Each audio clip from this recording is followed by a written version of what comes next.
Lolo siligi. Nimetangulia kusema tunashiriki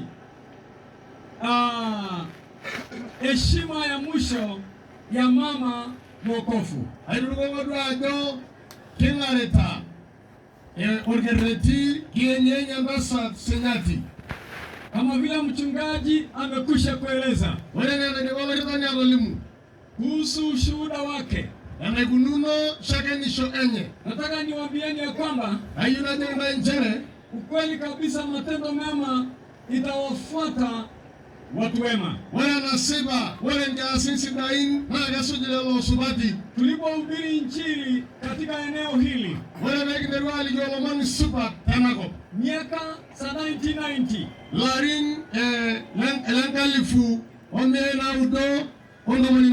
maana kuna wale watangulizi tuliponena neno la Mungu katika mahali hapa. Huyu mama ni kati ya sehemu ya kisasi cha tatu waliookoka. Wakina Simon Peres wakiokoka na ndugu yake na wamama wa mbele. Mzee wa kanisa Pere Simon na wengine. Tulisunguka kwa hizi maboma tukitangaza Injili. Miaka hizo karibu 30-40 neno la Mungu halikuheshimika siku zile.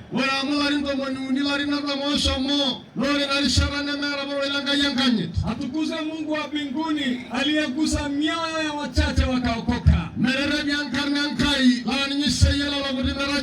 Leo tuna ushuhuda ya kwamba mwisho wa mwili kuonekana si mwisho wa maisha.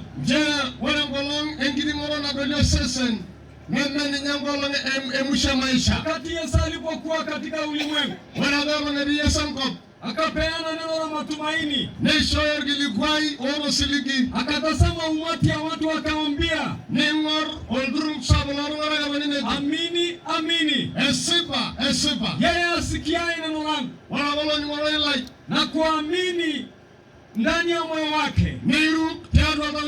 Maandiko inasema ya kwamba ijapokuwa amekufa katika mwili, amefuka kutoka mautini na kuingia katika uzima wa milele. Nataka niseme kwa ufupi, jina la Bwana lipewe sifa.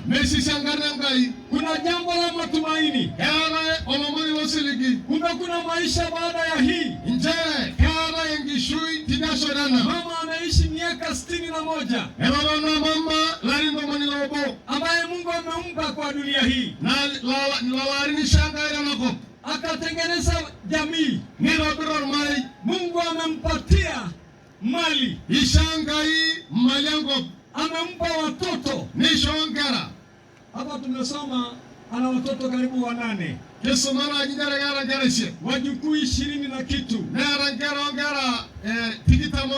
Kwa hivyo kwa Biblia hatusemi amekufa, tunasema amelala. Amewacha urithi. Amewacha baraka. Amewacha watoto.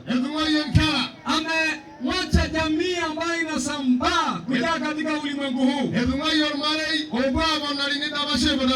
Na Bwana Yesu akasema hivi, heri mtu ule ambaye amemwamini yeye. Amefuka kutoka mauti kuingia uzimani. Haleluya. Maandiko inasema heri mtu aliyeokoka ambaye dhambi zake zimefutwa na jina lake limeandikwa katika kitabu cha uzima.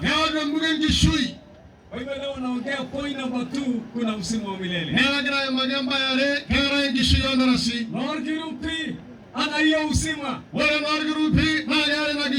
Tumesikia ni mwaminifu kwa fungo la 10, kwa kufika ibada, hajawahi kukosa.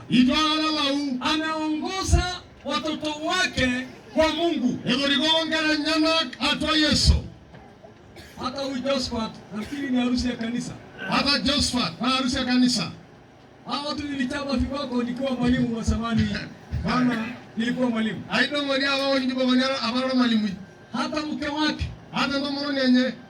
Wala wasichana wote hakuna waliyepotea maana wanajua Mungu. Wala nadigo yebo kana alimuni mara na mina mu erusudangai. Kila mmoja alipata boma ya mtumishi wa Mungu. Wala maroki neno lidormareta ngorngoralagai. Mungu amewaokoa hamkuingia katika ulevi na maisha ambayo haina maana. Ego mirona ngai iruni ngine ngishona marai, ngishona mara teba. Kwa hivyo hakuna kulia. Nebo na ikio. Maana mbele ni sawa. Amore ndugu ya isidai. Heri mtu ambaye aliye na uzima. Amayana ndugu nyore ngishui. Mama huyo ameshuhudia watoto wake kwamba wanaokoka. Wala ni ana mama nishaga no yengara uto. Harusi yao. Hata ngarusi nyenye.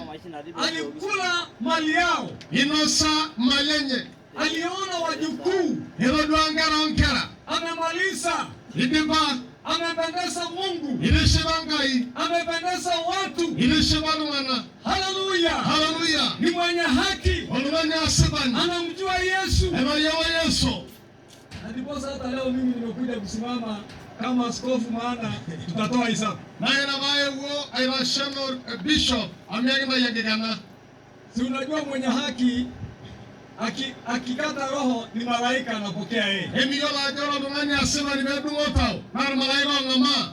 Na mabishop wanasindikisha kwa heshima. Na wale bishop ni yora nkanye. Lakini asiyeokoka akikufa tunalia, anasikwa kwa mchanga, anasauliwa. Nora dumani ngogoni ene nemukari nishiri nerigimisho. Kifo ya mwenye haki ya dhamana mbele za Mungu kwa sababu inagusa moyo wa Mungu. Wale kera olumani asibani nene ribara dugo yankai amudirishe yankai. Yeye na Yesu. Kera Yesu. Jambo la pili. Wale ngere Maandiko inasema ile jasrat kuhusu kifo. ngere aimage kaya. Maandiko inasema ndio kuna wakati sauti italia na walia makaburi watafufuka. Eda Biblia kera yankara na ninyoto ilo. Wale lote mkuran nebiu.